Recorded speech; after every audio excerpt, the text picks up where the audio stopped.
to Dan Kane for the lion's share of today's event.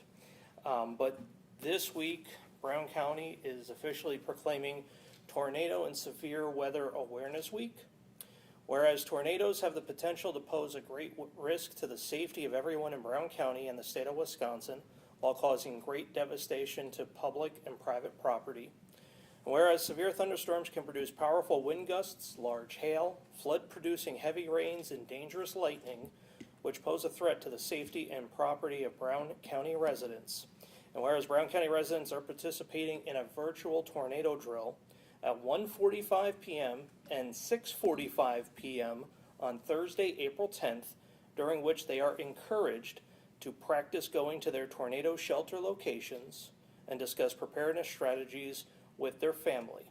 Now therefore, I, Troy J. Streckenbach, Executive of Brown County, do hereby proclaim the week of April 7 to 11, 2025 as Tornado and Severe Weather Awareness Week, dated this 9th day of April 2025. And at this point, I will turn this over to Brown County Emergency Management Director, Daniel Kane. Dan? Thanks, John.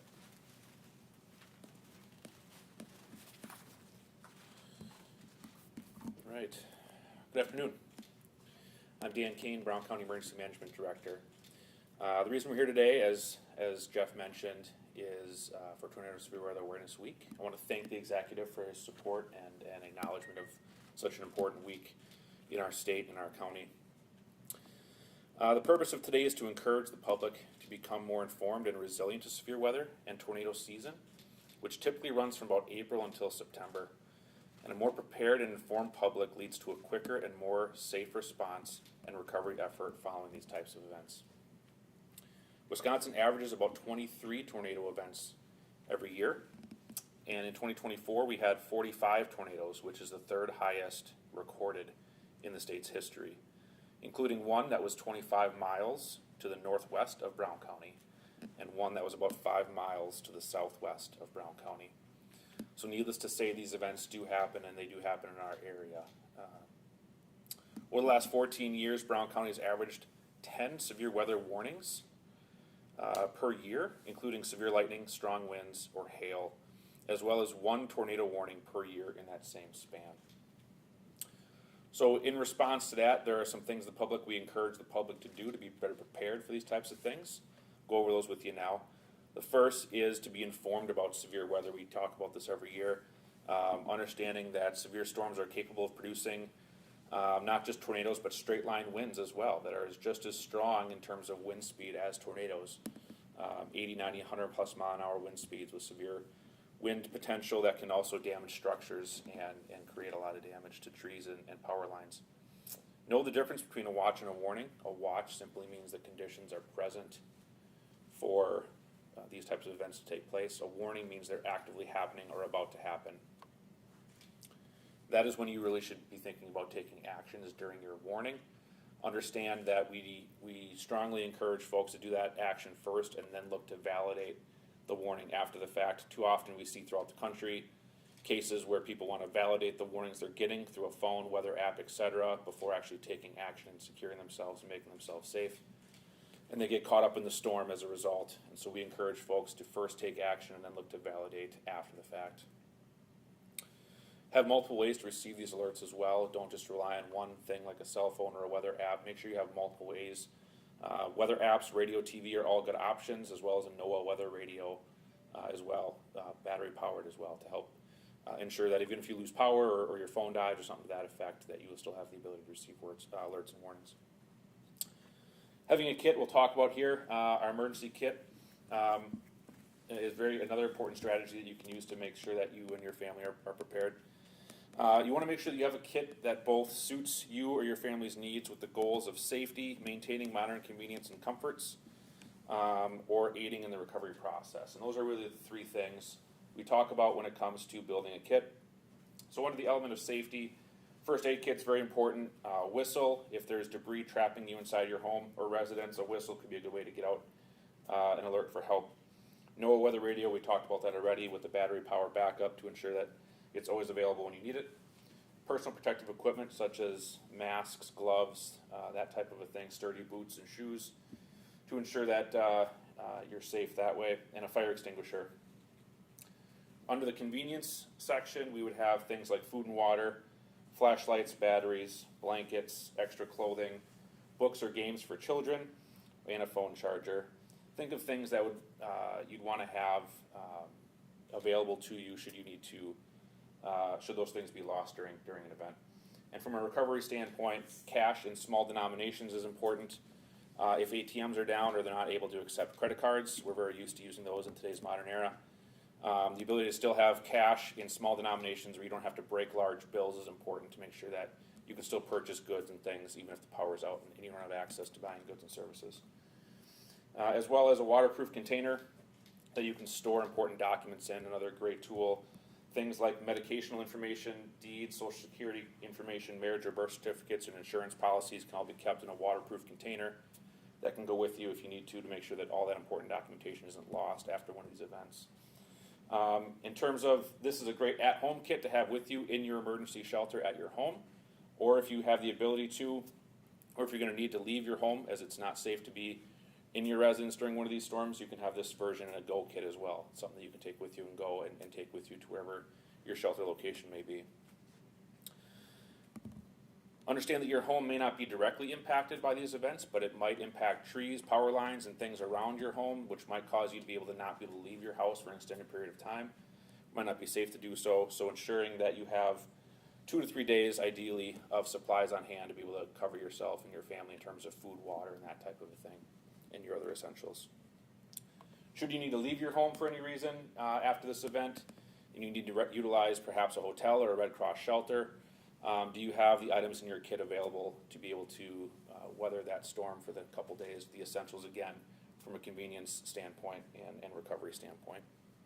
Don't forget about the elderly, infants, those with access and functional needs, and pets. All great things to make sure your kit has those things built in for any special needs that might arise in those special populations. Lastly, we want to talk about having a plan. Know where you, and this is what we talk about every year, know where your tornado safe room is, should a tornado warning be issued. There are good options, there are better options, and there are best options when we talk about tornado severe weather shelters. Understanding where you are, depending if it's at work, home, or school, there's different options, and just understand the key rule of thumb is to put as many walls between you and the outside as possible, with as many floors above you as the outside as possible, away from doors and windows. If you keep to that rule, generally you'll be in good shape.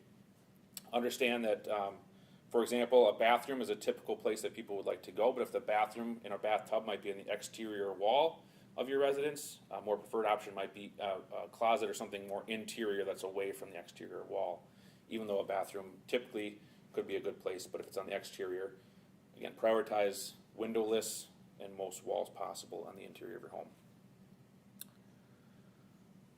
If you are camping at a high-risk structure, such as a mobile home, have a plan identified ahead of time to make sure that you have a safe place to go. Mobile homes and manufactured homes are not safe places, or neither are campers. Make sure you have a plan ahead of time. So your plan might need to indicate that during the tornado watch portion of this event, you actually activate your plan instead of during the warning. Give yourself extra lead time. The National Weather Service will tell you about 2 hours is what they will issue in terms of a watch, so it gives you plenty of lead time before a warning would be issued to be able to take action on your plan. Never use an underpass, as those are terrible for debris. They act as wind tunnels in your vehicle, and you can be severely hurt under an underpass, so never use those as a place of refuge. Have a family meeting place. If you are separated from your family during this event, make sure you have a family meeting place agreed upon and identified ahead of time.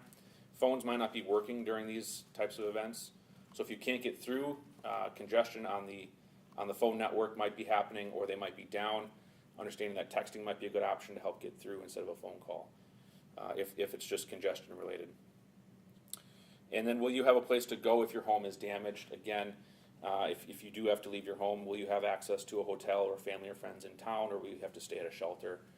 Put those in your plan ahead of time and build your plan around that contingency. Understanding that if you're in a mobile home or a manufactured home, family and friends might be really great options to stay with. If you have the ability to, check with your local municipality if that is not an option on maybe some shelters they might have available to you in the public space, or check with a school or business. Also, if you have any durable medical equipment during one of these events, make sure you have a plan in place ahead of time in case there's a power outage, and how you're going to keep that equipment functioning during long-term power outages as well. The last thing I'll talk about is, again, we talked a little bit about the drill on Thursday. The normal Wednesday tornado siren test will not take place this Wednesday, and we will replace it with the statewide test on Thursday at 1:45 and 6:45, weather permitting, is when we'll sound those sirens for you to be able to address your plans and practice those. So with that, I'll take any questions anybody has. During the drill, exactly, what is it you'd like folks to really work on? Yeah, during the drill, we really want folks to really focus on the planning element of this. Make sure that you have a place identified first of all. It seems kind of basic, but understand, make sure the entire family knows, especially young children, make sure they know where they're going, and make sure that you know you've identified the best place at your home, work, and school for these types of things, as well as make sure you restock your items in your kit, make sure the food and water is up to date, make sure you just like you would check your batteries and your smoke and carbon monoxide alarms every year, this is a great chance to really make sure all the items in your kit are well maintained and in proper working order. Make sure batteries are replaced and that type of a thing, as well as then practicing that plan with your family, making sure everybody's had a dry run through it to make sure everybody's well informed. Has the message been sinking in, or have you seen more folks putting together the kits and making plans and knowing what to do in case every weather hits? Yeah, I think anytime you do this kind of outreach, I think it encourages folks. I think the most important thing we have to get over is complacency, right? And make sure that folks understand that there is still a real threat here, even though you may not have seen it in a while. Again, folks in the central part of the country right now are dealing with that very thing right now, right? And so, you can't prevent everything from happening, but it only takes one of these types of events to really severely impact you and your family, and could be, the effects of one of these events could last for years beyond. And so, the more you can do in planning and preparedness on the front end will hopefully result in a faster recovery for you on the back end. So that's really the message, is don't become complacent. Understand that these things are here as options for you to be better prepared and hopefully make you more resilient. And then during the drill, what do you guys for county emergency management, what do you guys do to simulate when something's gone down? Can you rephrase? This Thursday, during the drill, what do you guys on your hand part for Brown County Emergency Management, what do you guys have to do? Yeah, so we're like I said, we're doing a lot of these press outreach type of things. We want to get the word out about the week itself and the threats that come with it. We will activate the sirens as mentioned. We'll practice our plans here, make sure that we're in good working order here, and work with any of our partners and stakeholders to make sure that they know how to best respond, and working with public safety partners as well to make sure that we just did a presentation this morning with the ADRC with those folks and how to be better prepared for this type of event. So just continuing the outreach, continuing the messaging, and pushing out any support that can come from a municipality after one of these events. If we have one of these events, working with those municipalities to make sure they can recover quickly. Okay, very good. Okay, Thank you very much, gentlemen. thank you. Thank you. Oh, can you hold up the proclamation for us so we can take a look at it? Yeah, yeah.